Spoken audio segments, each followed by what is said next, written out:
Assalamualaikum warahmatullahi wabarakatuh.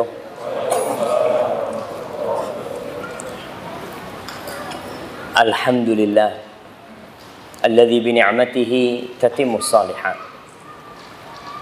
Segala puji bagi Allah Jalla Jalaluh yang karena nikmatnya kebaikan-kebaikan menjadi sempurna. Sebuah keyakinan yang harus tertancap di dalam jiwa bahwa segala nikmat yang kita rasakan apapun bentuknya itu murni pemberian Allah Jalla Jalaluh. Sehingga tidak pantas seorang hamba merasa bangga tatkala dia berbuat kebaikan.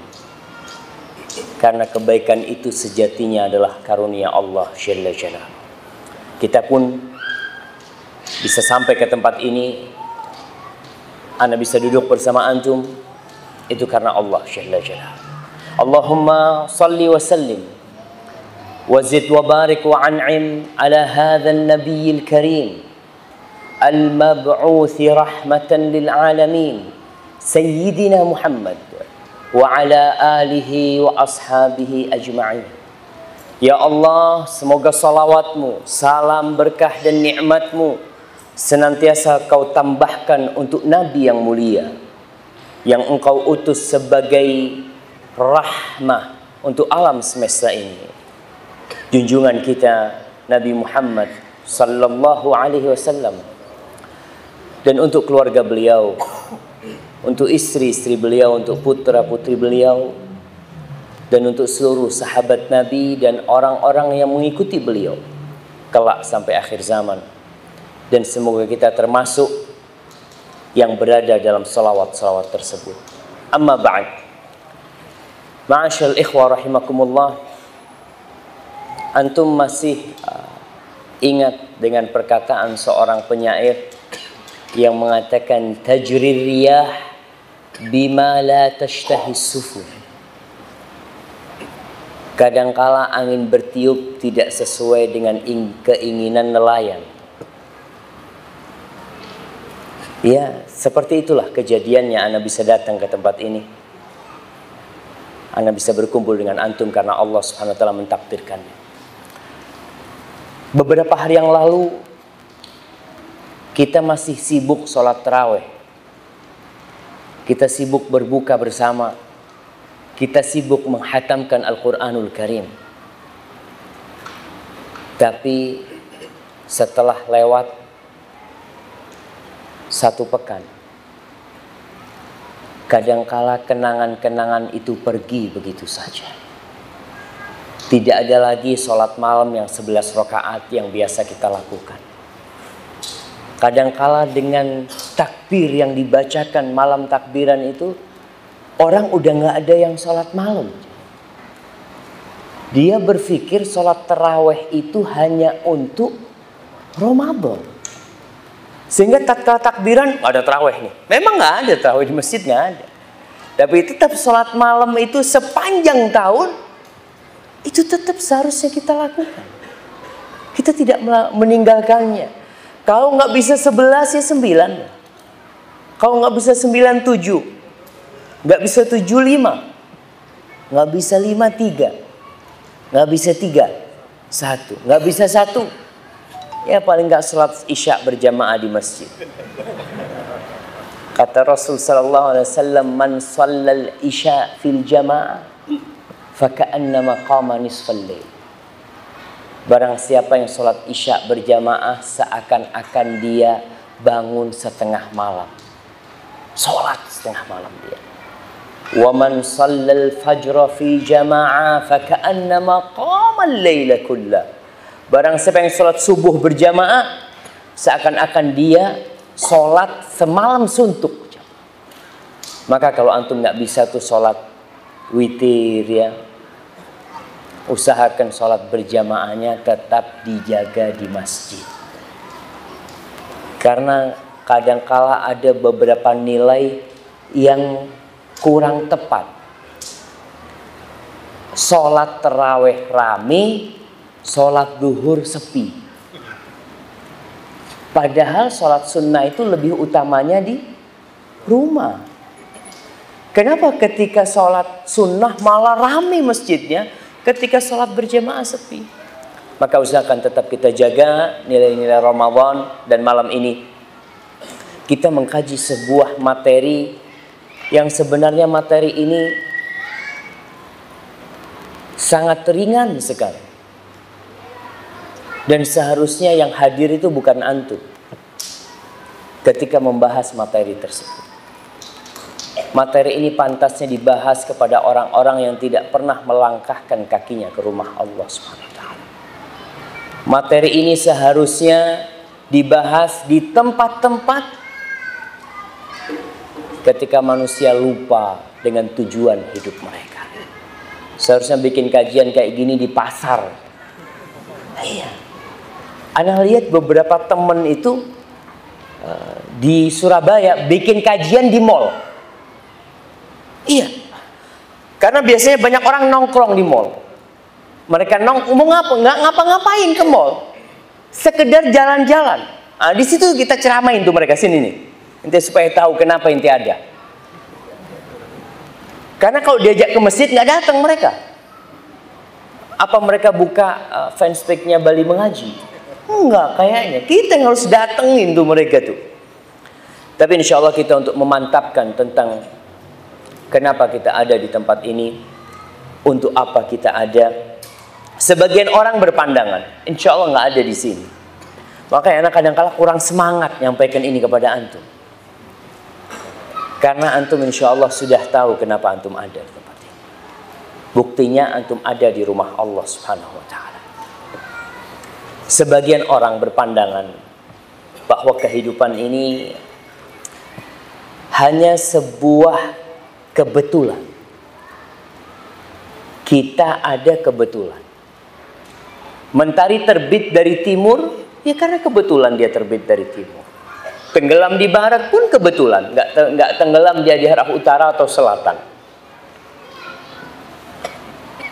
Kita punya orang tua, itu juga kebetulan. Sehingga mereka berpandangan akhir kehidupan manusia itu ya juga kebetulanan juga dia mati. Dan itu sudah ada sebelum masa Nabi Muhammad sallallahu alaihi wasallam. Dan sampai hari ini pun ada orang yang berpandangan waqalu ma hiya illa hayatuna dunya namutu wa nahya wa ma yuhlikuna illa ad-dahr. Mereka mengatakan kehidupan ini tidak lain hanya kehidupan dunia yang kita mati, hidup, dan yang membuat kita musnah itu adalah zaman. Mereka tidak percaya dengan adanya pencipta. Mereka hanya percaya rahim-rahim itu melahirkan, kemudian kuburan-kuburan itu menelan jasad kita, dan di antara waktu lahirnya kita sampai matinya manusia itu hanya pergulatan mencari rizki, mencari makan, persaingan bisnis, persaingan rumah, kendaraan, sebuah pergerakan dan rutinitas yang tanpa tujuan dan target yang nyata. Mirip dengan kehidupan binatang. Sebagian orang seperti itu. Kita lihat kehidupan binatang. Untuk apa sih binatang itu hidup? Ya kita lihat. Dia kalau umpamanya ayam dari telur lahir menetas, dia cari makan, kemudian besar sedikit, kemudian dia jadi indukan, punya anak lagi, ibunya disembelih mati, terus seperti itu. Apakah kita memang diciptakan sama seperti ayam? Terus kenapa Allah berikan kepada kita akal sehingga kita bisa berpikir? Terus kenapa Allah utus utusan-utusannya? Allah turunkan kitab-kitab. Kalau ternyata kehidupan kita itu hanya sebuah rutinitas yang berakhir dengan kematian tanpa ada apa-apa. Pandangan ini sebenarnya sangat bertentangan dengan orang yang punya akal. Apa mungkin Kita ini sekarang di masjid dekat bandara. Bandara Ngurah Rai. Apa mungkin ada orang didatangkan di Bandara Ngurah Rai? Ini kau duduk di tempat itu, di meja itu, tanpa tujuan apa-apa. Apa mungkin pegawai-pegawai yang jumlahnya ratusan bahkan ribuan didatangkan ke Bandara Ngurah Rai tanpa tugas, sekedar untuk main-main di bandara? Nggak mungkin. Mereka datang untuk tujuan, dan tiap orang tahu kenapa dia didatangkan. Kalau hanya waktu sementara aja orang tahu, mana mungkin Allah menciptakan kehidupan ini dengan segala fasilitas yang Allah lengkapi sia-sia. Di surat Al-Qiyamah ayat terakhir, Allah berfirman mengingatkan manusia. Al-Quran ini kemarin kita baca sampai hatam insyaAllah di bulan Ramadan. Maka harapan kita membaca Al-Quran sekarang ini sama artinya. Paling tidak seumur hidup antum sekali menyelesaikan Al-Quran dengan artinya. Paling tidak. Karena ada orang yang sampai mati, belum selesai itu dia baca kitab yang Allah turunkan. Mungkin dia sudah hatam, tapi untuk maknanya dia belum mengerti. Kan nggak apa-apa Ustaz, nggak apa-apa. Rasul sallallahu alaihi wasallam mengatakan, "Matsalul mu'min alladzi la yaqra'ul Qur'an kamatsalit tamr." Mukmin yang nggak ngaji itu permisalnya seperti kurma. Kata Rasulullah SAW, "Ta'muha hulu atau tayyib." Rasanya manis karena dia beriman, tapi nggak ada baunya, sehingga dia tidak bisa mewarnai orang, tidak bisa memberikan warna kepada masyarakat di sekitarnya, kepada keluarganya. Kenapa? Karena dia nggak punya bau. Di surat Qiyamah Allah berfirman, "Ayahsabul insan ayyutraka sudah." Apakah manusia mengira dia akan dibiarkan sia-sia begitu saja? Udah diciptakan terus dibiarin, tanpa dikasih petunjuk, tanpa dikasih aturan, semau dia hidup. Diciptakan untuk mati dan tidak dibangkitkan. Apakah mungkin Allah melakukan hal itu? Coba kita berpikir. Banyak orang-orang yang menzalimi kita, umpamanya dalam kehidupan dunia ini. Terus orang itu mati sebelum mendapatkan hukuman. Ada orang-orang yang korupsi, membuat rakyat umpamanya hidup melarat. Lalu dia mati belum sempat dihukum. Ada pembunuh-pembunuh, pemerkosa-pemerkosa yang melakukan tindakan-tindakan kriminal yang dia mati sebelum sempat merasakan hukum di dunia. Terus apakah selesai? Dia mati selesai. Allah mengatakan, apakah manusia mengira mereka tidak akan dibangkitkan? Sesuatu yang mustahil. Apa buktinya? Allah katakan, alam yakun nutfatan min maniin yumna. Nih bukti kalau engkau itu akan dibangkitkan. Bukankah engkau dulu itu nggak ada? Engkau dulu itu hanya dari air mani. Subhanallah. Dari air mani yang terpancarkan, itu asal mula diri. Tsumma kana 'alaqatan fa khalaqa fasawwa. Kemudian dijadikan dari air mani. Bayangkan proses yang begitu panjang, yang begitu rumit sebenarnya, tapi kita taunya tahu-tahu lahir. Kita tahu anak itu Masya Allah. Engkau kalau tahu proses itu bagaimana kemudian dia menjadi segumpal darah.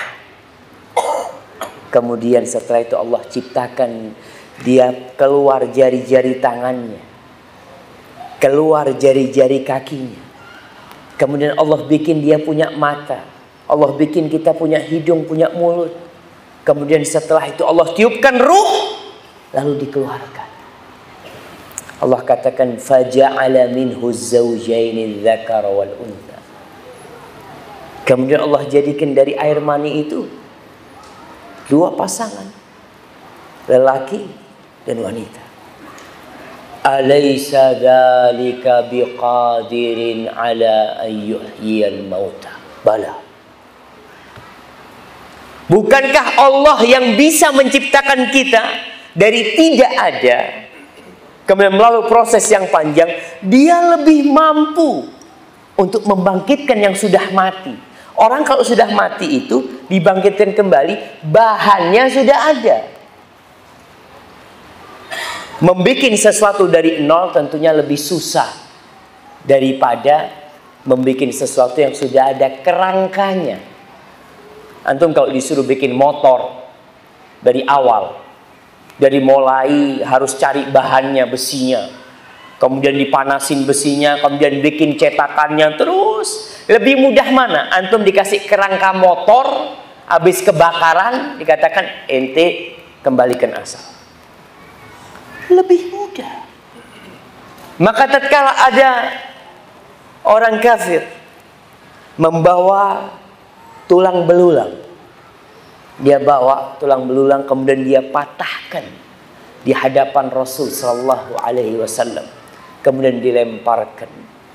Lalu dia mengatakan man yuhyil idhama wa hiya ramim. Siapa yang bisa menghidupkan tulang yang sudah hancur seperti ini? Kata Rasul SAW, Allah yang akan menghidupkannya. Wa yudkhilukan nar, dan memasukkan engkau ke neraka. Dan orang ini sampai mati nggak taubat. Itulah salah satu mukjizat.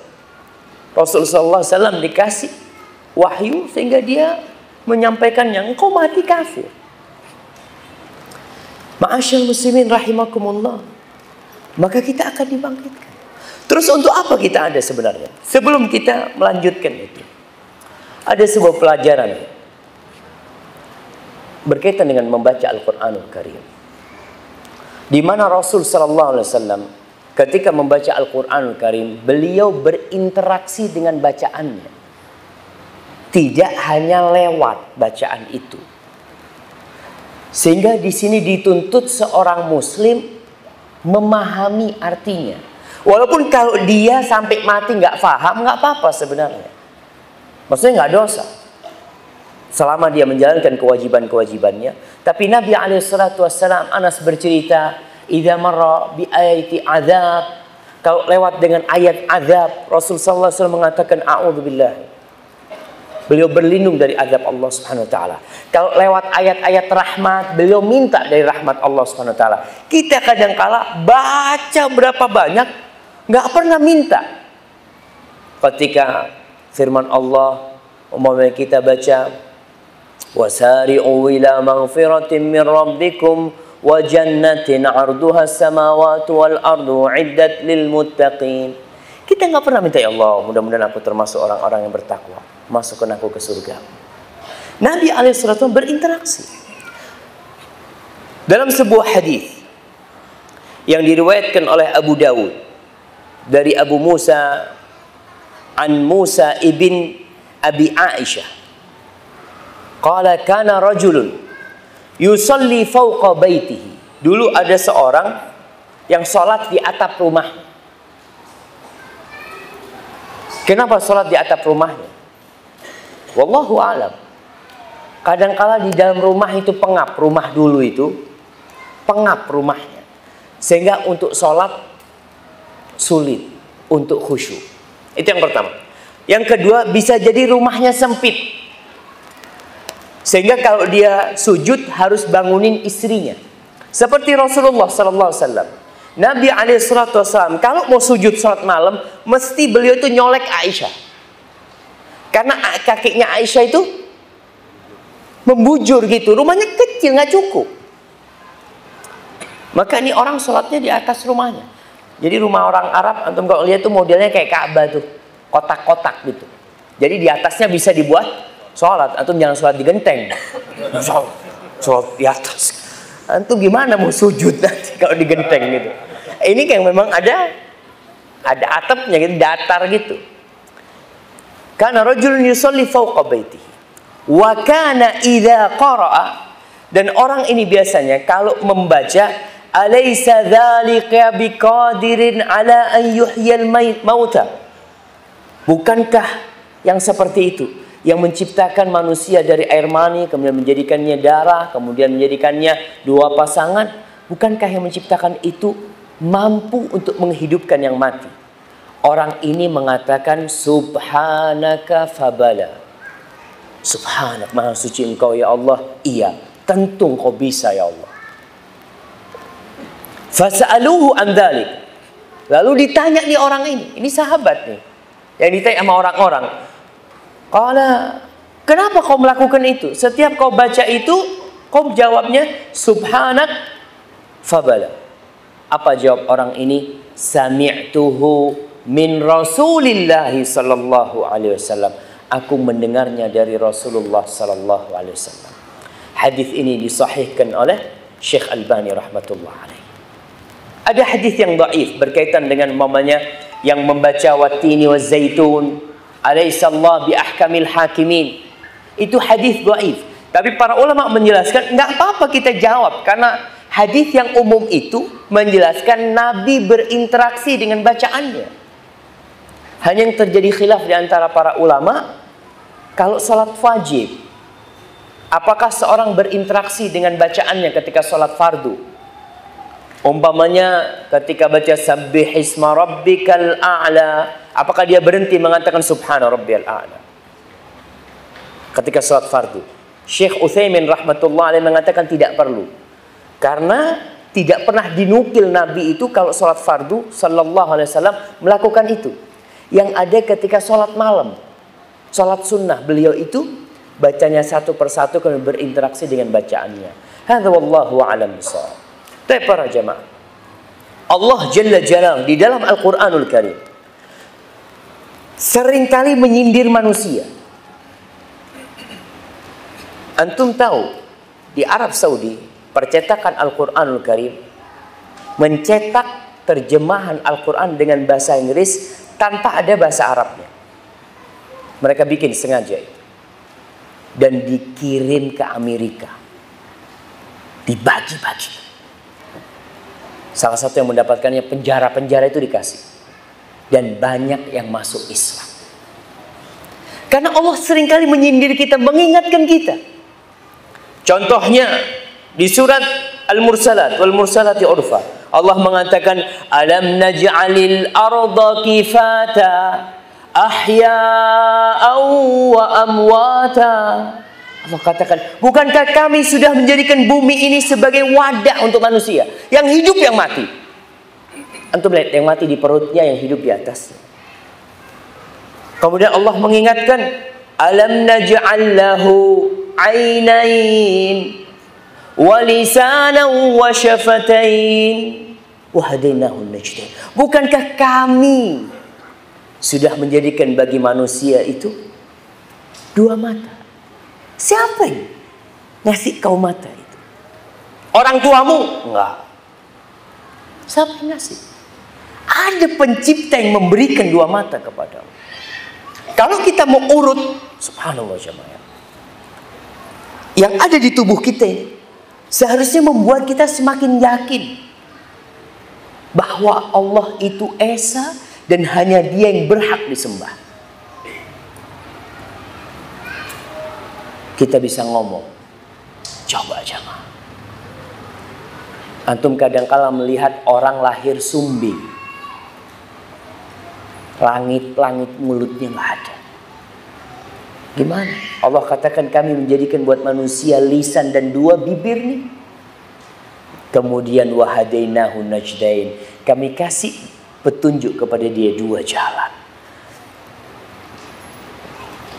Kemudian di surat An-Naml Allah mengatakan alam yarau anna ja'alna al-laila liyaskunu fihi wan-nahara mubsira. Apakah manusia tidak melihat kami menjadikan malam itu tempat yang penuh dengan sakinah, penuh dengan kedamaian, Dan kami jadikan siang itu terang benderang sehingga orang bisa mencari maisha, mencari penghidupan dia. Nabi Ibrahim ketika debat sama Namrud. Namrud tanya, "Alam tara ila alladhi haja Ibrahim fi rabbih an atahu Allahul mulk?" Apakah engkau tidak melihat kepada orang yang berdebat dengan Ibrahim, di mana Allah telah memberikan kekuasaan kepada dia?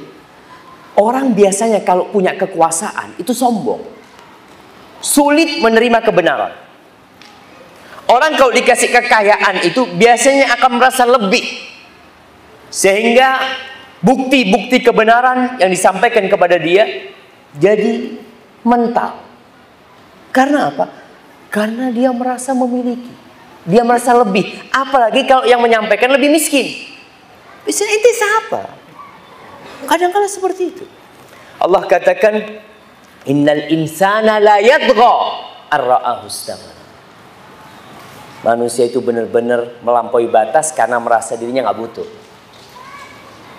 Maka di Namrud, karena dia merasa penguasa, berdebat. Apa kata Nabi Ibrahim? Rabbi alladhi yuhyi wa yumit.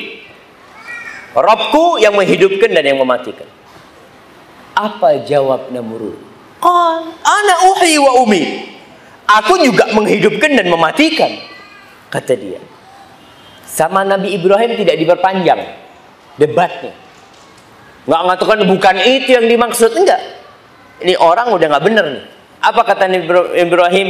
Fa innallaha ya'ti bisyamsi minal masyriq fa'ti biha minal maghrib. Oke, kalau kau merasa sebagai Tuhan, engkau bisa menghidupkan dan mematikan. Sesungguhnya Allah itu yang mendatangkan matahari, menerbitkannya dari timur. Silahkan engkau terbitkan dari barat. Silahkan. Kalau engkau merasa Tuhan, silahkan kau terbitkan dari barat. Aku mau lihat, kata Nabi Ibrahim. Fabuhital ladzi kafar. Nggak bisa jawab. Dia tuh makhluk. Semakhluk. Kadang-kadang merasa lebih dari yang lainnya, kemudian menuhankan dirinya. Seperti Fir'aun. Fir'aun mengatakan, wa hadhil anharu tajri min tahti. Kau tidak melihat di sungai-sungai mengalir dari bawahku? Emangnya Fir'aun yang mengalirkan sungai itu? Nah, dia hidup, lahir, mendapatkan sungai-sungai itu mengalir. Kemudian merasa dia lebih dari yang lainnya. Ma'asyiral muslimin rahimakumullah. Di dalam Al-Quranul Karim, kembali kepada Al-Quranul Karim. Dan kita harus kembali kepada Al-Quranul Karim. Nabi itu mengeluh kepada Allah. Karena banyak orang-orang yang menjauhi Al-Quranul Karim. Muslim tapi tidak pernah menyentuh Al-Quran. Wa qala ar-rasul, ya Rabbi, inna qaumi ittakhadhu hadzal Qur'ana mahjura.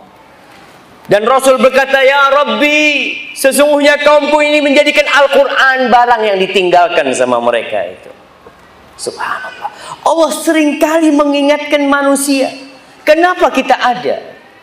Untuk apa sebenarnya kita ada? Di surah Az-Zariyat. Az-Zariyat. Sebuah ayat yang insya Allah semuanya hafal. Buat apaan ini? Buat hadiah. Kasihkan, Masya Allah. Jamaah anak mau. Baik.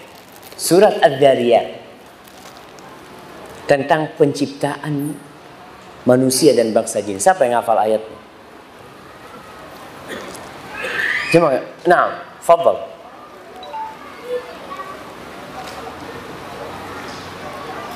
Nah, jemaah antum harus hafal semua ayat itu. Semuanya satu ayat. Wa ma khalaqtul jinna wal ins illa liya'budun. Coba kita baca. Wa ma khalaqtul jinna wal insa illa liya'budun. Kirim ke belakang. Masya Allah. Barakallahu fikum. Kata Allah, dan tidaklah aku ciptakan bangsa jin dan manusia kecuali untuk beribadah kepadaku. Itu bukan yang lainnya. Segala fasilitas Allah cukupi. Dari kau lahir, bahkan dari kau di perut ibumu, sampai kau mati, Allah cukupin fasilitasnya sudah. Allah udah catat tuh. Makanya ketika antum di perut ibu kan udah dicatat tuh. Rizkinya sampai kapan, engkau nanti rumahnya bakal kebakaran, nanti bakal diganti yang lebih, engkau nanti bakal menikah, semuanya udah dicatat. Tugasmu apa? Ya'budun. Beribadah kepadaku.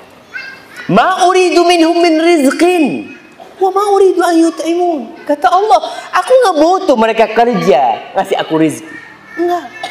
Maka itu melihat ketika orang kurban, jangan berpikir Allah butuh sama daging kurban.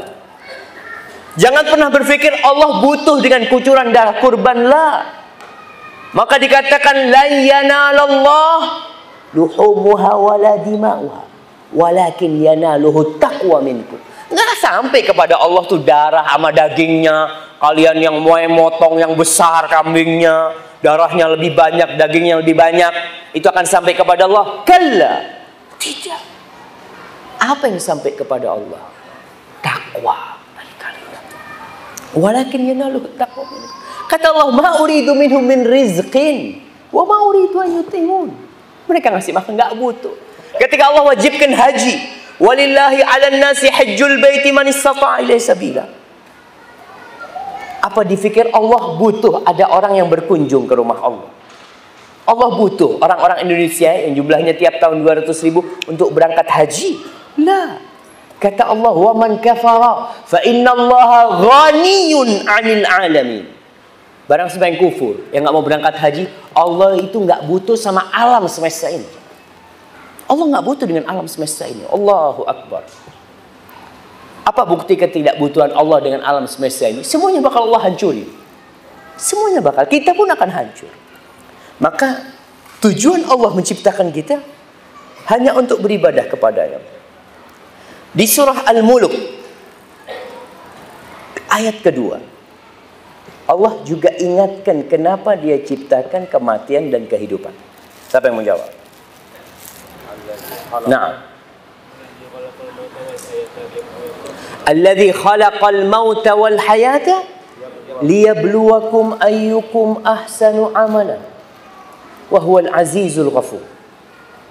Kata Allah, dialah Allah yang menciptakan kematian dan kehidupan. Kenapa Allah mulai dengan kematian? Supaya kita sadar, engkau dulu itu nggak ada. Maka jangan sombong, engkau dulu nggak ada. Engkau dulu tuh nggak bisa berdiri. Jangan berdiri, merangkak nggak bisa. Engkau hanya tergolek di atas ranjang. Lahir manusia itu nggak bisa apa-apa. Kau hanya bisa menangis. Semuanya dibantuin orang. Apa engkau nggak sadar bahwasanya ada yang menginginkan keberadaan? Dan engkau lihat orang tuamu mati, kakekmu mati, fulan yang kaya mati, fulan yang miskin mati. Apa sih tujuan hidup ini? Liyabluwakum ayyukum ahsanu amala. Untuk menguji siapa di antara kalian yang paling baik amalannya, bukan siapa yang beramal. Karena masih banyak di masyarakat muslim yang mereka mengatakan yang penting kan sholat, Ustaz. Yang penting kan Islam. Enggak. Yang penting itu bagaimana kita sholat dan diterima. Karena orang yang sholat ada yang masuk neraka. Fawailul lil musalli. Celaka sholat. Yang nggak sholat jangan dibicarakan. Yang sholat aja masih ada kemungkinan dia celaka. Karena sholatnya asal sholat. Ma'asyil muslimin rahimakumullah. Di dalam Al-Quranul Karim ada perintah pertama di dalam Al-Quran. Kemarin nih Ramadan, insya Allah bulannya Quran, semua tahu tuh. Apa perintah pertama dalam Al-Quranul Karim? Hadiah terakhir nih jemaah. Iqra, terakhir itu di juz amma itu. Buka Al-Quran dari awal, ada perintah pertama. Siapa yang tahu? Nah, yang jauh situ. Hudan lil muttaqin, bukan perintah, itu berita. Perintah. Nah, zalikal kitabul la raiba fi, itu informasi. Perintah. Apa perintah itu? Laksanakan, lakukan. Nah, alladzina yu'minuna bil ghaib. Mereka orang-orang yang beriman dengan yang gaib. Itu informasi. Perintah jemaah. Perintah pertama. Masa satu masjid gak ada yang tahu? Nah, Masya Allah, barakallah. Kalau ada hadiah 3, nak kasih ke antum semua. Tapi tinggal 1 hadiah. Tuh, antum kalau buka di Al-Quran, awal perintah Allah itu, ya ayyuhan nasu ubudu rabbakumul ladzi khalaqakum walladzina min qablikum la'allakum tattaqun. Ini perintah yang pertama kali dalam Al-Quranul Karim. Apa yang Allah inginkan dari kita? Kadang-kala Al-Baqarah itu lewat, tapi kita belum berhenti di perintah itu. Di dalam Al-Quranul Karim, kira-kira ada 170-an panggilan-panggilan Allah. Allah kadang-kala memanggil, ya ayyuhan nas. Kadang-kala memanggil, ya ayyuhalladzina amanu. Al-Quran, hudan lil muttaqin. Al-Quran, hudan lin nas. Al-Quran itu petunjuk buat orang-orang yang beriman, yang bertakwa, dan dia petunjuk buat manusia. Panggilan-panggilan ini, kenapa Allah panggil ya ayyuhan nas? Supaya yang merasa manusia dengarkan. Yang merasa manusia, maka Allah panggil ya ayyuhan nas. Dan biasanya orang kalau dipanggil, Masya Allah. Umpamanya di antara kambing-kambing dan ada 3 orang di situ. Antum manggil, wahai manusia, kira-kira noleh enggak dia? Masya Allah, Anda bukan kambing. Iya, saya manusia gitu kan. Dia akan noleh. Dan Allah panggil, ya ayyuhan nas. Berulang kali Allah panggil. Umpamanya di surat Al-Hujurat. Allah panggil, ya ayyuhalladzina amanu. La tuqaddimu baina yadayillahi wa rasulih. Ya ayyuhalladzina amanu la tarfa'u aswatakum fawqa sautin nabi. Ya ayyuhalladzina amanu in ja'akum fasiqun binaba'in. Ya ayyuhalladzina amanu ijtanibu katsiran minadh-dhann. Ya ayyuhalladzina amanu la yaskhar qaumun min qaum. Terus ya ayyuhan nas inna khalaqnakum min dzakarin wa untha. Allah panggil manusia. Awis yang beriman lalu manusianya dipanggil. Di ayat, di perintah pertama ini Allah katakan ya ayyuhan nas u'budu. Ini perintah yang pertama. Sembahlah, beribadahlah rabbakumul ladzi khalaqakum. Kepada siapa kau menyembah? Tidak kepada sembarangan Tuhan. Karena di muka bumi ini, ketika Rasul SAW diutus dan sampai hari ini, masih banyak orang-orang yang menyembah yang bukan Tuhan yang menciptakan dia. Orang-orang jahiliyah, bayangkan. Mereka itu bikin patung, terus minta tolong. Ada nama patung-patung di Arab apa? Ada Uzza, ada Lata, ada Hubal. Dan dari bodohnya orang-orang jahiliyah, ini kisahnya para sahabat. Mereka mengatakan kita benar-benar di masa jahiliyah. Kita pun kalau dalam perjalanan nggak bawa Tuhan, cari batu. Dapat batu dijadikan Tuhan, disembah. Dia tahu nih batu tidak menciptakan, tahu. Dia yakin, cuma untuk media, mendekatkan diri. Fa'idha wajadna hajaran ahsana min dzalik ramaina. Kalau dapat batu yang lebih bagus, yang ini dibuang. Yang ini Tuhannya. Nanti dapat yang lebih bagus, dibuang. Pokoknya yang lebih bagus yang disembah. Kalau nggak ada batu, kadang-kadang di padang pasir itu pasir saja. Mereka dalam kondisi takut, mereka harus beribadah. Orang itu kapan sih beribadah? Biasanya kalau lagi takut. Fa in lam najid hajaran, kata mereka. Kalau kita nggak dapat batu, kita kumpulkan pasir. Pasir ditumpuk itu. Antum tahu kalau orang mau bikin luluh buat semen, dikumpulin, lalu tengahnya dilobangin, diperahin susu.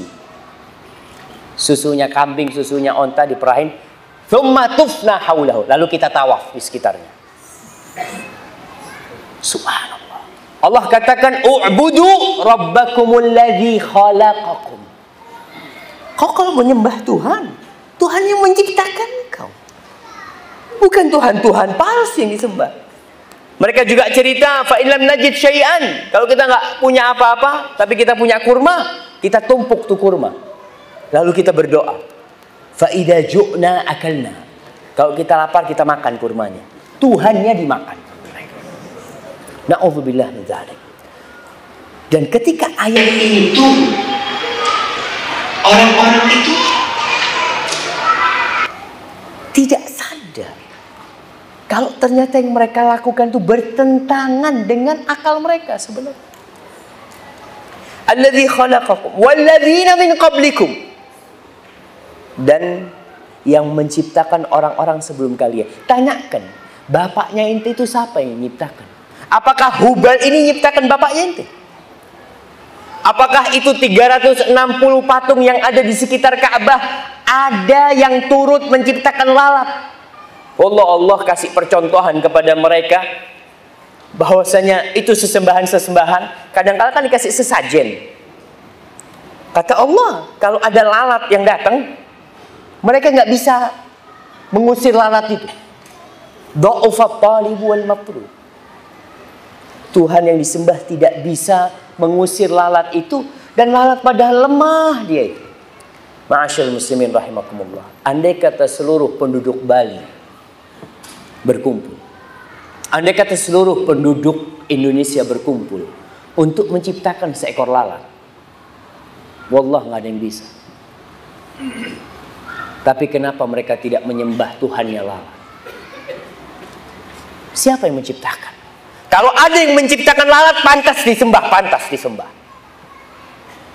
Kalau ada. Dan siapa yang menciptakan? Allah.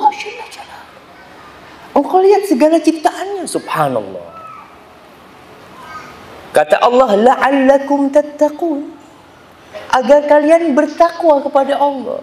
Kalau kalian itu menyembah kepada selain Allah, kalian tidak akan mencapai tingkat ketakwaan. Ramadan untuk apa? La'allakum tattaqun. Surga disediakan buat siapa? U'iddat lil muttaqin. Disediakan untuk orang-orang yang bertakwa. Maka keberadaan kita di muka bumi ini adalah untuk mengabdi kepada Allah. Ma'asyiral muslimin rahimakumullah. Tidak bisa diingkari, semua manusia itu memiliki fitrah ketuhanan. Ketika ada angin yang datang, dia itu takut. Dia merasa ada kekuatan yang menciptakan dia, yang seharusnya dia meminta tolong kepada kekuatan itu. Allah katakan, bukti kalau Allah yang pantas disembah. Apa kata Allah? Alladzi ja'ala lakumul arda firasya. Allah yang menjadikan bumi ini sebagai hamparan. Siapa yang menciptakan bumi ini? Apakah ada sesembahan-sesembahan yang pernah turut menciptakan bumi? Nggak ada. Was-samaa'a binaa'a. Dan Allah yang menciptakan langit sebagai bangunan yang kokoh tanpa tiang. Antum lihat masjid kita nih. Kita berpikir masjid kita nih kokoh banget. Ada berapa tiang? Ada berapa tiang jemaah? Lu cuma berapa kali berapa nih tiangnya begitu banyaknya, langit yang begitu besarnya tanpa tiang. Apakah engkau tidak akan menyembah yang menciptakan langit itu? Maka Allah ingatkan manusia, "A'antum asyaddu khalqan amis sama banaha?" Apakah penciptaan kalian itu lebih dahsyat daripada penciptaan langit? Mudah menciptakan kalian itu, kata Allah. Penciptaan langit tentunya lebih susah. Langit ini berapa lapis ya, Ma? 7 tingkat. Sab'a samawatin tibaqa. Kemudian Allah katakan, "Wa anzala minas sama'i ma'an fa akhraja bihi minas thamarati rizqan lakum." Dan dia yang menurunkan dari langit, yakni dari awan, air. Semua yang hidup ini Allah ciptakan dari air. Dan air itu dari bawah apa dari atas ya? Dari atas. Apa buktinya? Buktinya ketika hujan tidak turun, sumur itu kering. Buktinya ketika hujan tidak turun, sungai-sungai itu kering. Orang tidak menggali, mereka mencari di atas. Kadangkala mata air pun kering. Tatkala hutan terbakar di Riau, siapa yang mematikannya?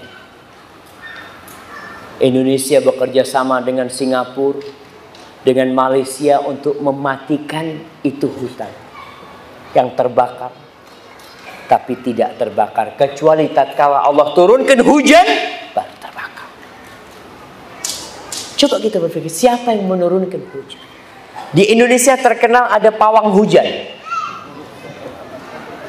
Ada sohib nih, cerita dia tanya sama pawang hujan, "Mas, kenapa sih kalau musim hujan sampean itu kok tidak nyarang hujan?" Apa kata dia? "Ya, kalau musim hujan jelas turun hujannya," katanya. "Tapi kalau nggak musim hujan mungkin kan nggak turun." "Bapak, ya kita ini cuma cari duit," kata dia. Nggak bisa pawang hujan itu nolak hujan, datangkan hujan, nggak ada. Maka di sini seorang hamba harus yakin kepada pencipta langit dan bumi yang menurunkan hujan.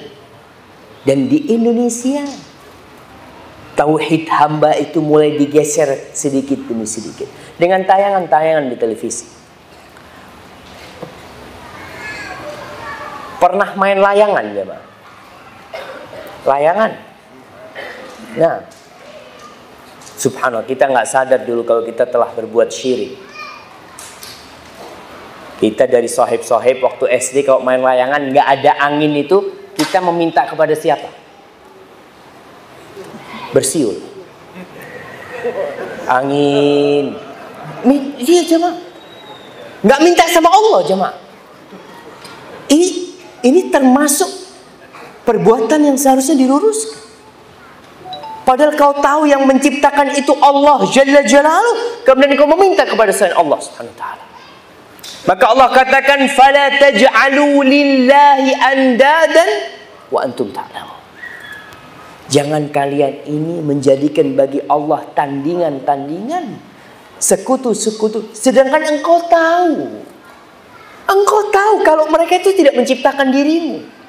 Siapa yang nggak tahu? Apakah ada orang kafir yang meyakini kalau yang menciptakan dirinya itu adalah patung-patung seperti Hubal, seperti Lata? Mereka tidak. Terus kenapa mereka meminta kepada Lata, Hubal dan Uzza? Apa kata mereka? "Ma na'buduhum illa liyuqarribuna ilallahi zulfa." Kata mereka, kita tidak menyembah mereka, melainkan sekedar untuk mendekatkan diri kepada Allah Subhanahu wa taala. Jadi sebagai perantara buat mereka. Padahal Allah tidak butuh perantara. Kita ketika sholat, apa yang kita katakan? Iyyaka, hanya kepadamu. Na'bud wa iyyaka nasta'in. Maka ma'asyiral muslimin rahimakumullah, kita ada untuk mentauhidkan Allah. Segala fasilitas yang Allah berikan kelak akan kita pertanggungjawabkan. Kembali kepada masa depan anak-anak kita. Hati-hati dengan tayangan-tayangan di televisi. Ada sebuah tayangan di televisi yang suka ditonton anak-anak ya. Apa namanya? Avatar. Apa? Al-Fatar apa? Hah? Avatar. Yang anak kecil bisa nguasain angin, nguasain. Nah, subhanallah jamaah. Itu mengajarkan kesyirikan. Dan film-film dari barat ya yang banyak yang hadir di Indonesia, rata-rata pesan yang disampaikan itu tidak ada hari kebangkitan.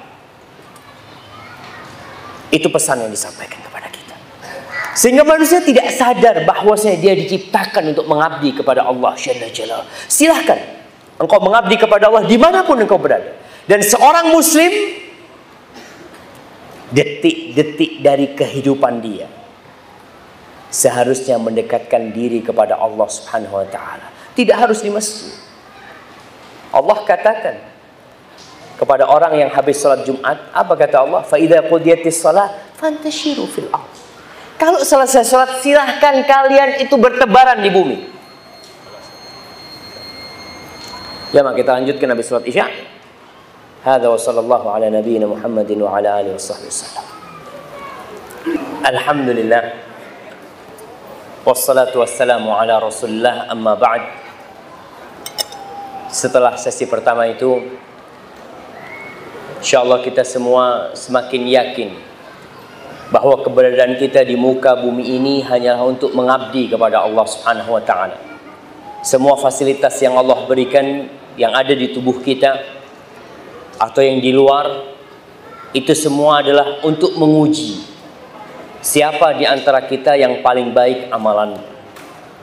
Allah berfirman di surat Al-Kahf, Inna ja'alna ma 'alal ardi zinatan laha linabluwahum ayyuhum ahsanu amala. Kata Allah, kami menjadikan semua yang ada di muka bumi ini sebagai perhiasan. Perhiasan itu biasanya menggoda, membuat orang lupa dan lalai dengan perhiasan itu, sehingga dia lupa dengan tujuan hidup yang sebenarnya. Kata Allah, kami jadikan perhiasan di muka bumi itu untuk menguji siapa di antara mereka yang paling baik amalannya. Dan semua perhiasan yang ada ini bakal Allah hancurkan. Ketika masa ujian itu selesai, kata Allah Jalla Jalaluhu, wa inna la ja'iluna ma 'alaiha sa'idan juruza. Dan kami akan menjadikan semua yang ada di muka bumi ini, semuanya Allah akan jadikan menjadi pasir atau debu yang berterbangan. Orang-orang kafir pernah bertanya kepada Rasulullah SAW, nanti bagaimana dengan gunung-gunung? Apakah juga akan hancur? Mereka mengatakan, wa yas'alunaka 'anil jibal faqul yansifuha rabbi nasfa fayadharuha qa'an safsafa la tara fiha 'iwajan wala amta. Mereka bertanya, bagaimana dengan gunung-gunung nanti? Kata Allah, katakan kepada mereka, gunung-gunung itu akan Allah hancurkan rata sama tanah. Nggak ada orang pernah punya rumah di sini dulu, rumah ana dulu di sini perusahaan, nggak ada. Semuanya akan rata dan hilang tanda-tanda itu semua. Para jamaah, ingat kita adalah hamba Allah Subhanahu wa ta'ala. Apapun pekerjaan kita, jangan lupa kalau kita hamba Allah. Allah menjadikan ujian terberat manusia itu nafsunya dan iblis yang sudah bersumpah kepada Allah kalau dia akan mencari sohib sebanyak-banyaknya ke dalam api neraka. Tidak sedikit di antara umat manusia yang lupa tujuan hidup dia, sehingga kerjanya dari pagi sampai siang, dari siang sampai malam hanya untuk perut dan yang di bawah perut. Itu aja bicara. Sehingga tatkala datang kematian, dia belum mempersiapkan diri untuk hal itu. Tapi kita melihat dalam kehidupan dunia ini, pekerjaan manusia beda-beda, rizkinya beda-beda, kedudukannya beda-beda. Bagaimana kita mengabdi kepada Allah dalam segala kondisi? Yang jadi dokter, ia mengabdi kepada Allah dengan profesi dia sebagai dokter. Yang menjadi polisi, ia mengabdi kepada Allah dalam posisi dia sebagai polisi. Karena tetap dia polisi itu di dunia. Hubungan dia dengan pemerintah, dia sebagai polisi. Tapi di hadapan Allah, dia adalah budak Allah Subhanahu wa ta'ala. Seorang presiden yang jadi presiden, dia mengabdi kepada Allah di posisi dia sebagai presiden. Karena presiden itu juga budak Allah Subhanahu wa ta'ala. Siapapun orangnya, apapun jabatannya, dia budak Allah Subhanahu wa ta'ala. Dan kita harus mengabdi kepada Allah. Tidak perlu antum iri Umpamanya seorang iri sama dokter, enak ya jadi dokter. Ya enak, banyak fulusnya. Terus ente gimana? Ente pun bisa mengabdi kepada Allah dalam posisi. Tapi seorang mukmin harus berusaha untuk berlomba-lomba dalam kebaikan ketika mendekatkan diri kepada Allah. Bayangkan bagaimana sahabat-sahabat Nabi datang kepada Rasul sallallahu alaihi wasallam mengatakan, "Ya Rasulullah, dhahaba ahlud duthur bil ujur." Wahai Rasulullah, tuh orang-orang yang punya fulus, mereka pergi membawa pahala yang banyak. Kita yang nggak punya fulus gimana? Apa kata Rasul sallallahu alaihi wasallam? Mau kalian aku kasih amalan? Kalau kalian amalkan tuh, kalian akan menyaingi mereka. Apa amalannya? Bertasbih, bertahmid, bertahlil. Setiap selesai sholat kita membaca itu 33 atau 34 kali. Kemudian secara umum kita bertahlil. Kata mereka, senang nih sahabat-sahabat karena punya amalan yang bisa menyaingi amalan orang yang punya duit. Apakah orang-orang Ansor kemudian mencukupkan diri? Sudahlah, kita pahala dari sedekah. Enggak. Mereka terus beramal. Sehingga sahabat-sahabat muhajirin datang lagi kepada Rasulullah SAW. Ya Rasulullah, ini orang-orang Ansor nih ikut-ikutan ngamalkan amalan kita. Kata Rasulullah SAW, "Dzalika fadlullah yu'tihi man yasha." Itu kemuliaan dari Allah Subhanahu wa taala. Allah berikan kepada siapa yang Allah kehendaki. Ada sebuah hadis. Ini hadis sebagai penutup kajian kita. Seorang mukmin dimanapun dia berada, dia harus bisa mewarnai. Ada di bandara, dia menjadikan bandara itu jadi indah bercahaya. Dia ada di perusahaan, di tempat itu dia berusaha untuk menyinari perusahaan itu dengan cahaya-cahaya iman dan Islam. Tidak perlu dengki kepada atasan. Rasul sallallahu alaihi wasallam mengatakan, "Ta'isa 'abdud dinar, ta'isa 'abdud dirham." Kata Nabi, celaka orang yang menghamba kepada duit. Duit yang dia cari, emas. Celaka orang yang menghamba kepada dirham. Wa 'abdul khamis, khamisah. Orang ada yang menghamba kepada pakaian. Biasanya ini ibu-ibu nih. Pakaian terus sampai lemarinya itu tambah lagi. Hidupnya ada model baru beli. Terus. Yang dipikirkan hanya pakaian buat dia. Celaka tuh kata Rasulullah SAW. In u'tiya radi. Nih hamba kalau dikasih sama Allah ridho.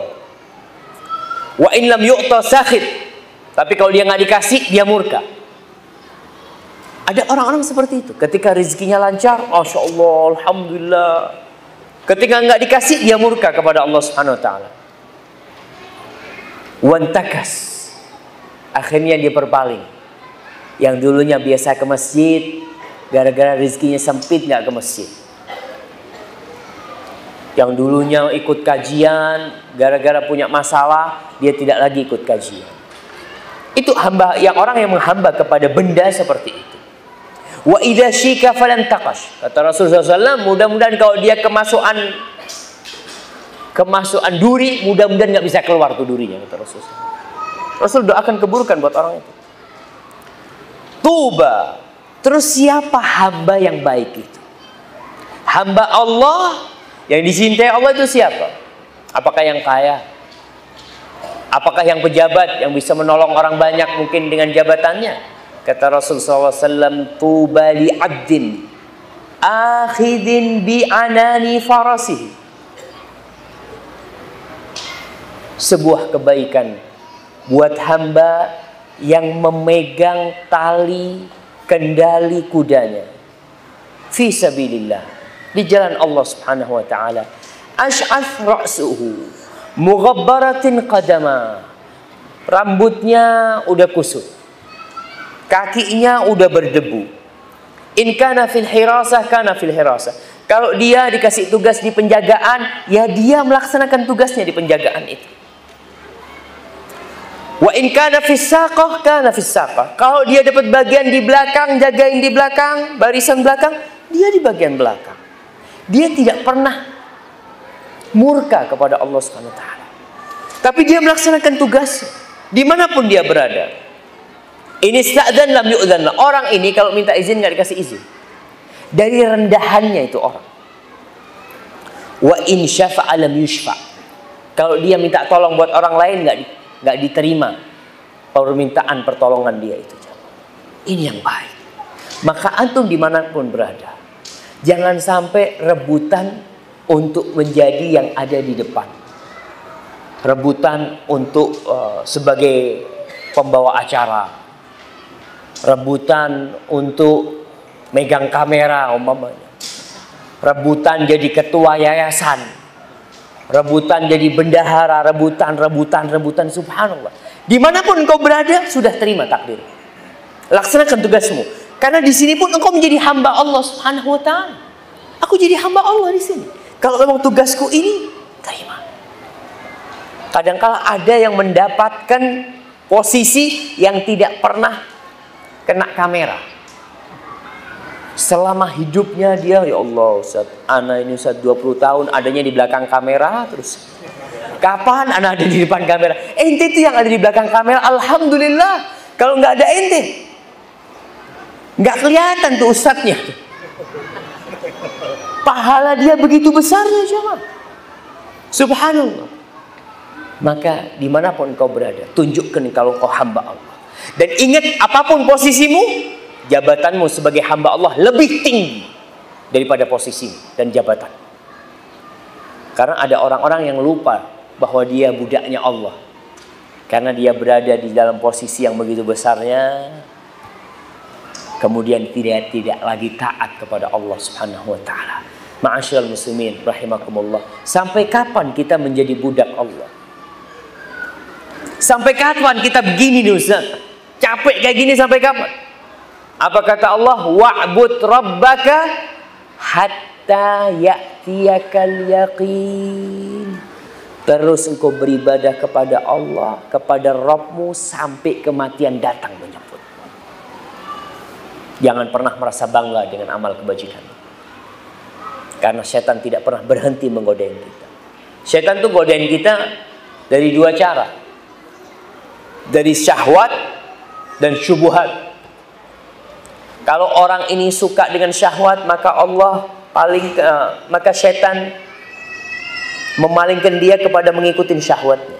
Tapi kalau orang ini ahli agama, maka setan nggak mampan kalau dia mengajak orang ini berzina, mengajak orang ini minum khamar. Enggak, orang ini sukanya ke masjid. Ya sudah, maka setan akan menggoda orang itu lewat syubhat, sehingga akan teracuni pemikiran-pemikiran yang tidak benar dalam beribadah. Ada yang beribadah berlebih-lebihan, seperti ingat 3 sahabat. Yang satu mengatakan, aku akan puasa terus, tidak akan berbuka. Menurut pikiran kita baik. Bagus apa nggak bagus ya, Mak? Orang puasa terus bagus. Yang satu mau sholat malam, tidak mau tidur. Dia mau sholat mendekatkan diri kepada Allah. Yang satu lagi maunya beribadah selama hidupnya, tidak menikah. Kalau secara akal pikiran kita bagus, tapi secara syariat ternyata kata Rasul sallallahu alaihi wasallam, "Ama wallahi inni akhsyakum lillahi wa atqakum." Tahu kalian nih, aku nih adalah orang yang paling bertakwa kepada Allah, yang paling takut kepada Allah di antara kalian semua. Aku puasa dan aku berbuka. Aku sholat malam dan aku tidur, dan aku menikah dengan wanita. Faman raghiba an sunnati falaysa minni. Barang siapa yang benci dengan sunnahku, maka bukan dari golonganku. Kembali kepada beribadah yang berlebih-lebihan.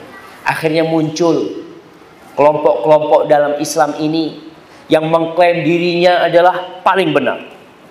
Bahkan mereka mengkafirkan semua yang tidak ikut kelompok mereka. Seperti ISIS mungkin sekarang yang kita lihat ya. yang mereka mengklaim pengeboman yang ada di Medina, pengeboman yang di Jeddah, mereka melakukan itu. Mereka benar-benar seperti sabda Rasul sallallahu alaihi wasallam. Nabi mengatakan tentang orang-orang Khawarij ini dahulunya. Apa kata Rasul sallallahu alaihi wasallam?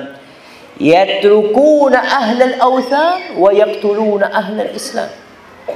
Mereka membiarkan penyembah-penyembah berhala dan mereka membunuh orang-orang Islam. Ini salah satu syubhat syaitan.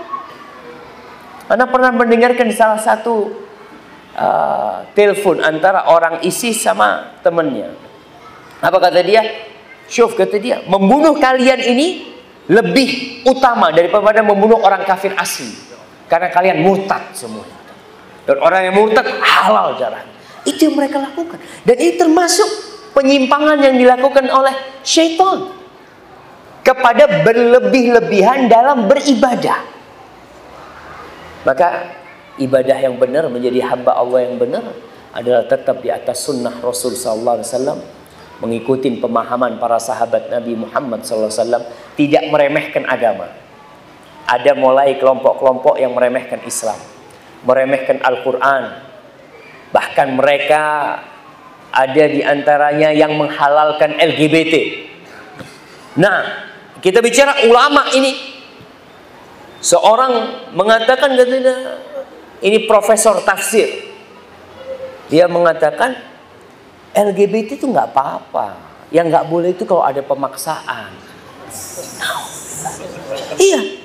Terus bagaimana kisah Nabi Lut? Yaitu Nabi Lut itu karena ada pemaksaan mereka itu. Kalau suka sama suka nggak apa-apa. Bahkan ada yang menulis, naudzubillah, sampai saya itu malu menyebutkan. Mereka mengatakan, ya lesbian, homo, nggak apa-apa. Itu kan ciptaan Allah. Itu kan takdir Allah juga. Na'udzubillah min dzalik. Terus apa? Allah turunkan Al-Quran untuk apa? Maka ada yang berlebih-lebihan ke sana. Sama, itu termasuk syubhat. Sehingga mereka menganggap agama tidak dibutuhkan lagi dalam kehidupan ini. Menganggap semua agama sama. Tidak, Islam adalah agama yang toleransi. Islam agama yang menghargai orang lain. Islam agama yang rahmatan lil alamin. Tapi Islam satu-satunya agama yang benar. Innad dina indallahi Islam. Sesungguhnya agama di sisi Allah yang diterima hanya Islam. Wa may yabtaghi ghairal islami dinan falan yuqbal. Barang siapa yang cari agama selain Islam, maka Allah tidak akan terima. Wa huwa fil akhirati minal khasirin. Dia di akhirat termasuk orang-orang yang merugi. Hadza wallahu a'lam bishawab. Itu yang bisa kita sampaikan pada kesempatan kali ini. Kita mungkin masuk ke sesi tanya jawab. Dan Anda mohon maaf kalau ada pertanyaan yang tidak bisa dijawab ya. Salah satu kelebihan pertanyaan yang tertulis ini enak jemaah. Kalau ustadznya nggak bisa jawab, nggak dibaca.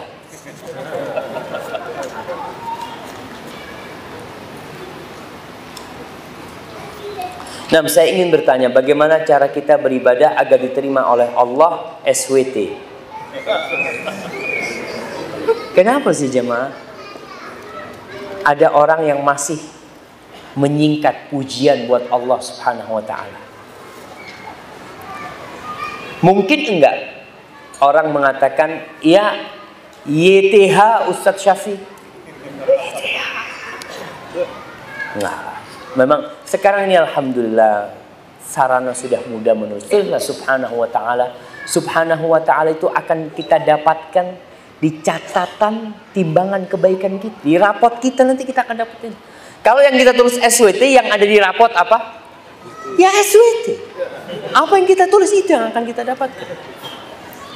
Baik, saya ingin bertanya bagaimana cara kita beribadah agar diterima oleh Allah Subhanahu wa ta'ala.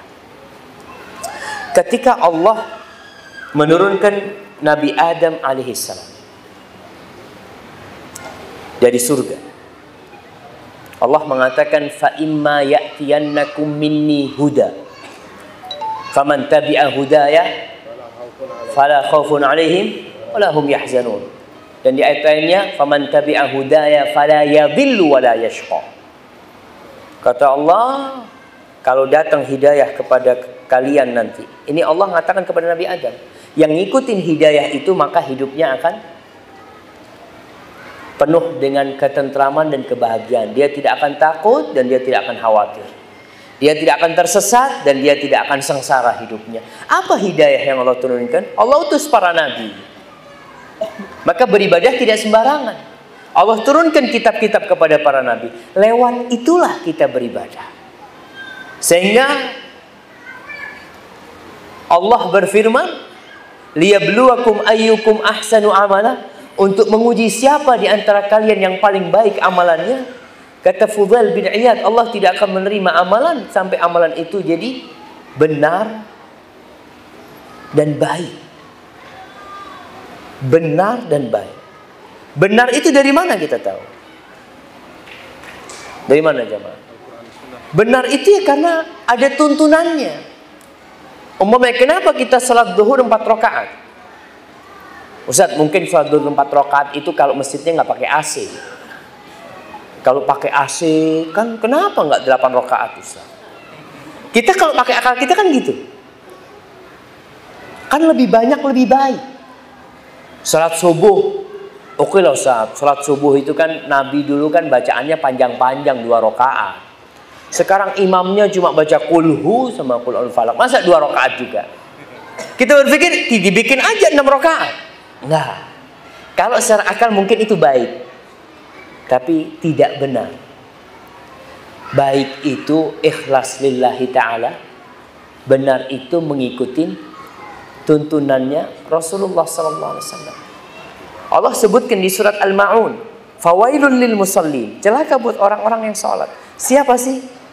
Alladzina hum an salatihim sahun. Mereka yang lalai dengan salatnya. Lalai ini dalam artian menunda-nunda waktunya.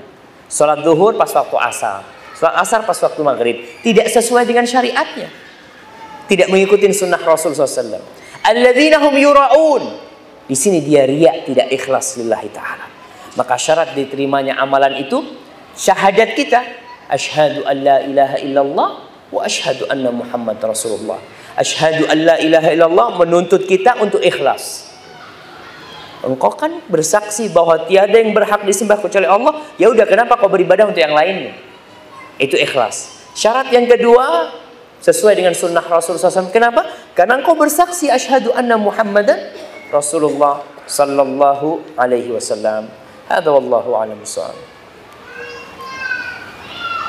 Dalam melaksanakan salat, bagaimana caranya agar kita bisa khusyuk dalam mengerjakannya? Masya Allah, ini pertanyaan yang sangat sulit ya, karena khusyuk dalam salat itu sesuatu yang sangat mahal sekali. Kalau kita bicara teori, ya bicara teori. Allah menjelaskan agar kita salat khusyuk itu ada pemanasan salatnya. Qobliyah. Orang kalau qobliyah kan mulai itu dia. Tapi kadang-kala kita mau salat wajib masih ngobrol sama sohib. Ente tadi naik apa?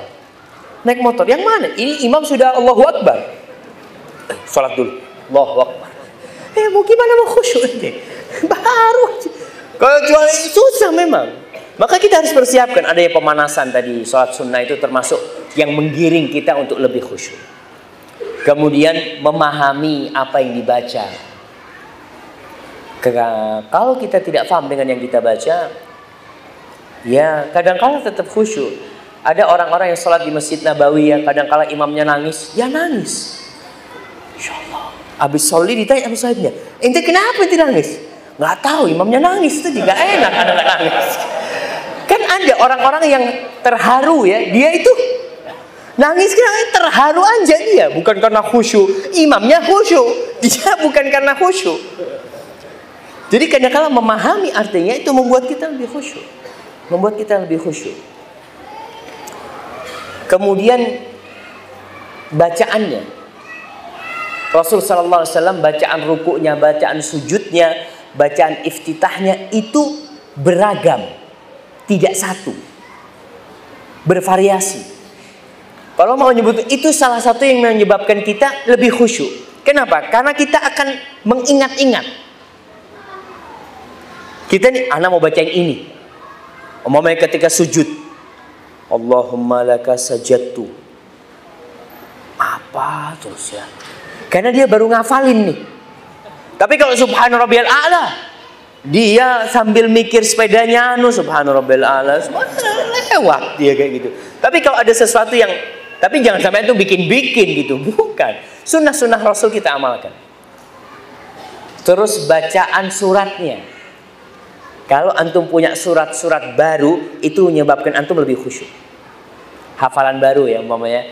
Antum mau hafalnya kulhu. Tahu-tahu hari itu antum pagi ngafalin wadduha. Antum Allahu Akbar itu wadduha. Wadduha. Apa? Tapi itu menyebabkan antum mengingat, hadir dalam salatnya. Tapi kalau antum sudah hafal, antum sampai tasyahud akhir itu, coba tanya habis tasyahud, tadi ente rakaat pertama kedua baca surat apa? Surat apa ya? Kadang-kadang dia lupa. Karena sudah menjadi rutinitas buat dia. Maka dengan bacaan-bacaan yang baru itu membantu kita untuk khusyuk. Kemudian hadirkan kebesaran Allah Subhanahu wa taala. Rasul SAW mengatakan, "Idza shalla ahadukum fala yafsuq baina yadayhi." Apabila orang salat enggak boleh dia meludah di depannya, wala an yamini, di kanannya enggak boleh meludah. Kenapa? Fa innama huwa yunaji rabbah. Dia itu sedang bermunajat kepada Rabbnya. Di sini dia menghadirkan ketika dia mengatakan iyyaka na'budu wa iyyaka nasta'in. Banyak beban hidup yang antum tumpahkan di iyyaka wa iyyaka nasta'in. Sama engkau ya Allah, aku cuma minta tolong ya Allah. Mau minta tolong sama siapa lagi? Maka itu insya Allah akan membuat kita lebih khusyuk ya. Kemudian sholat berjamaah ke masjid itu termasuk yang membantu khusyuk buat para lelaki. Ketika dia datang dari rumahnya, itu dunia dia taruh itu. Tapi kalau untuk sholat di rumah, kadang-kala Allahu Akbar, ting dong, ya Allah siapa ini datang? Itu baru sholli sudah. Baik, barakallahu fikum. Nah, saya mau bertanya, apakah boleh kita sholat di suatu ruangan, di ruangan itu terdapat patung sebagai sesembahan? Nggak boleh. Makanya para ulama menjelaskan apakah boleh orang sholat di gereja. Dulu itu kan umat Islam ketika mereka menaklukkan negeri-negeri Nasara, mereka sampai ke Palestina, itu nggak mau Umar bin Khattab. Ketika disuruh sholat di gereja, ada gereja kuno di situ, malah Umar sholat di luarnya. Ketika tidak ada tempat, gimana Ustaz? Nggak ada tempat, kecuali itu yang disediakan untuk sholat Jumat umpamanya. Ini di negeri non-muslim, umat Islam mau sholat Jumat. Maka sebenarnya ulama mengatakan ditutup semua patung-patung itu. Harus ditutup. Tapi lebih baik cari tempat lain macam mana. Hadza wallahu a'lam bishawab.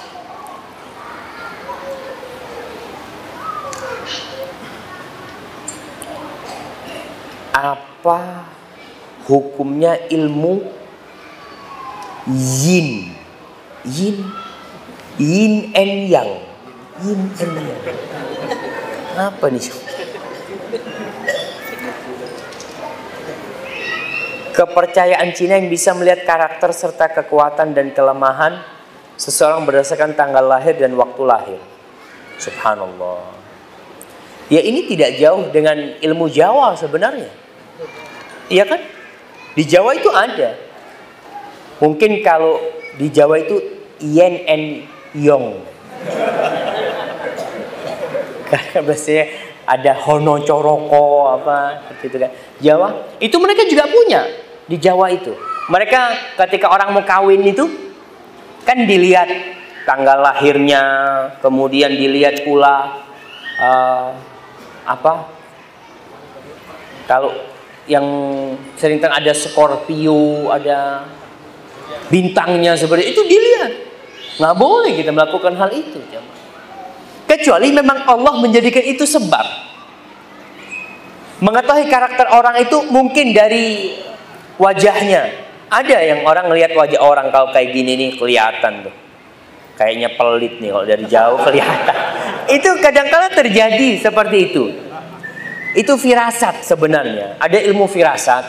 Itu nggak masalah. Kita melihat perasaan, aduh nggak enak kayaknya sama orang ini.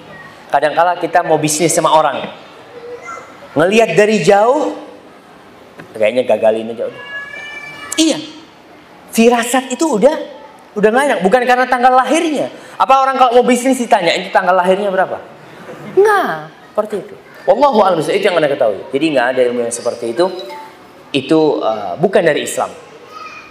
Dan Islam tidak mengajarkan yang seperti itu. Apalagi kalau untuk mengetahui karakter seorang, ya kita bisa kirim orang mempelajarinya dari akhlak dia, dari perilaku dia.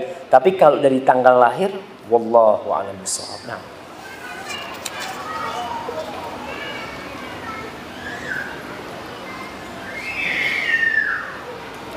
Nah, bagaimana cara menasihati orang tua kita yang masih belum mengenal atau belum bisa mengamalkan sunnah karena lingkungan sehari-harinya kurang mendukung? Subhanallah.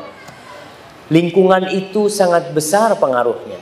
Kenapa di dalam Islam itu disyariatkan hijrah?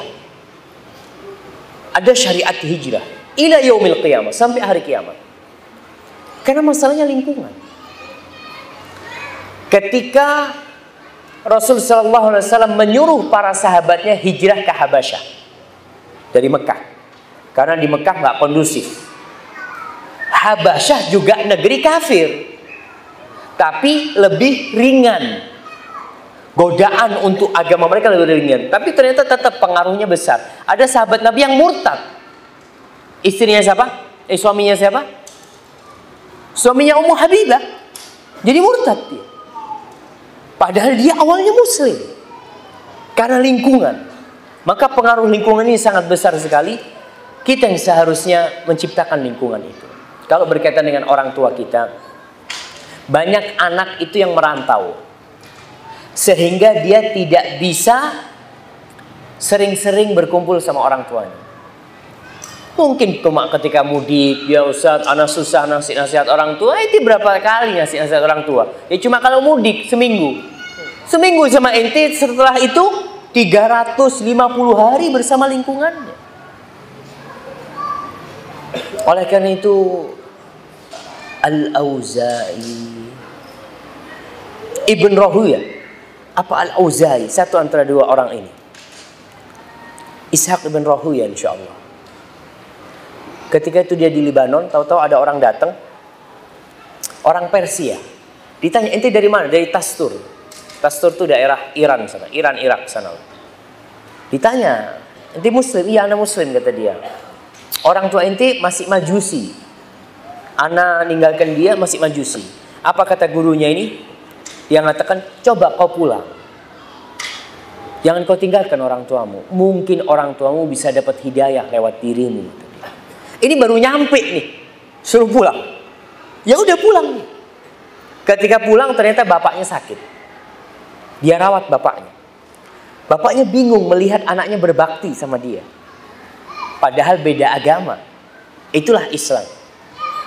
Islam ini Allahu Akbar. Walaupun kafir orang tuanya, Allah mengatakan wasahibhuma fid dunya ma'rufa. Tetap engkau harus menemani keduanya dengan cara yang ma'ruf dalam kehidupan dunia ini. Walaupun orang tuamu kafir. Memaksamu untuk keluar dari Islam. Ini udah jahat nih orang tuanya. Jangan taat. Fala tuti'huma, kata Allah, tapi tetap engkau punya kewajiban berbakti kepada keduanya. Subhanallah. Maka ayahnya ini bingung lihat anaknya merawat. Ayahnya tanya, anakku, agamamu ini agama apa sih? Ceritalah anaknya tentang Islam. Akhirnya bapaknya masuk Islam. Dan sehari dua hari setelah itu meninggal dunia bapak. Antum bayangkan. Itu kadangkala kekurangan kita. Kita tinggalkan orang tua kita jauh dengan lingkungan yang jauh dari agama. Dari sunnah. Sehingga ya udah. Coba kita kumpul sama dia. Atau orang tua kita bawa umpamanya dengan lingkungan yang lebih baik. Atau kita kenalkan dengan orang-orang yang kenal agama dengan baik. Mudah-mudahan dapat hidayah nantinya. Susah sendirian menegakkan kebenaran kalau lingkungannya tidak mendukung. Maka disyariatkan hijrah. Kisah orang yang membunuh 100 orang. Apa kata gurunya ketika dia tanya? Kampungmu ini kampung nggak benar, kau harus hijrah. Kalau ingin benar. Hadza wallahu a'lam bishawab. Nah. Baik.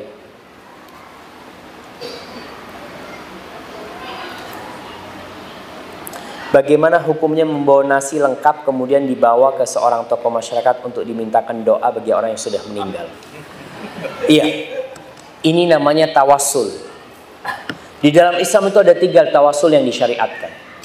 Yang pertama tawasul dengan Asma'ullah al-Husna, seperti doa ketika Lailatul Qadar.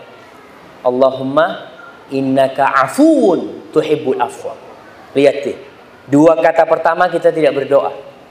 Kita mengatakan Allahumma innaka, ya Allah sesungguhnya engkau maha pemaaf. Tuhibbul afwa, engkau cinta dengan maaf. Baru kita minta fa'fu anni, Allah ampuni, maafkan aku ya Allah. Itu tawasul dengan Asma'ullah al-Husna. Ya Ghafur ighfirli ya. Itu nggak masalah. Tawasul yang kedua, tawasul dengan amal soleh.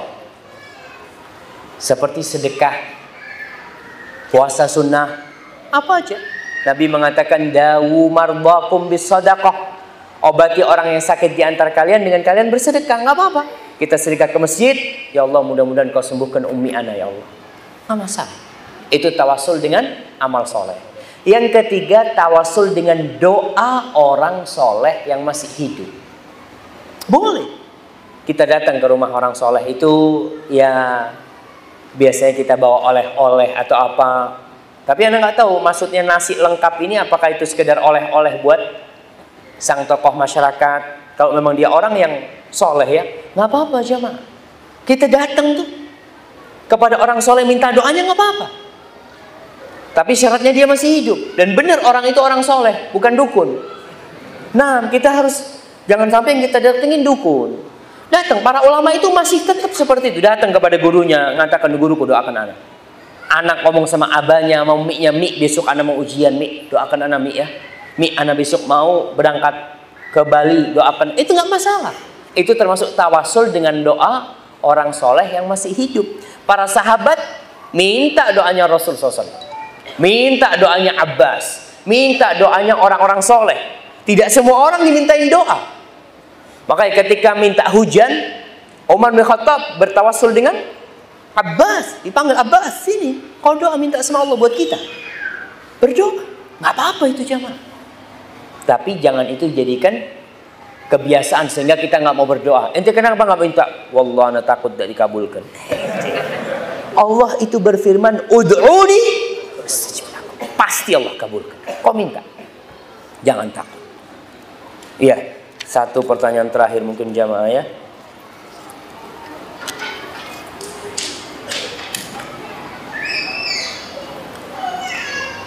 Nah, Ustaz, dulu saya kerja di tempat riba.